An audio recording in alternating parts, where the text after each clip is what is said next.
ঈদদের কাছে গত পরশুদিনের মাইলস্টোনের ঘটনায় যেখানে কয়েকশো শিশু নিহত, আহত এবং অনেকেই এখন মৃত্যুর সাথে পাঞ্জা লড়ছেন এরকম একটা সিচুয়েশান, এরকম একটা অবস্থা।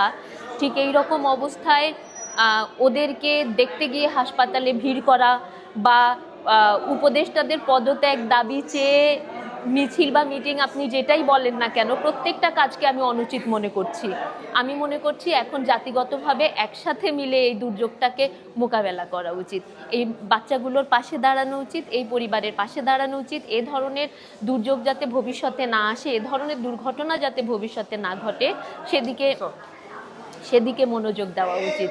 তো সম্মিলিত আন্দোলন বা বিচ্ছিন্ন আন্দোলন কোনোটাই কাম্য নয়, কোনো রকম কোনো শো অফও কাম্য নয়। আসলে মানুষের জীবনের মূল্য যেন অন্য কিছু দিয়ে রিপ্লেস করার চেষ্টা না করা হয়।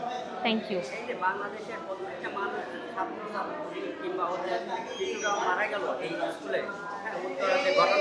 ঘটনাটা আপনি কিভাবে দেখেন? এই যে ফাইটার প্লেন যেটা বাংলাদেশের এত কাছাকাছি ট্রেনিং সেন্টার, এটা কি প্রশিক্ষণ করা উচিত কিনা, ঢাকার বাইরে নেওয়া উচিত কিনা?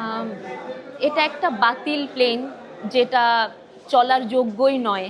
ঠিক এই ধরনের ফিটনেসবিহীন অনেক যানবাহন আমাদের রাস্তায় চলছে, আমাদের নদীতে চলছে, এখন আমাদের আকাশেও চলছে। আমরা জানতে পারতাম না যদি না এরকম একটা দুর্ঘটনা ঘটতো।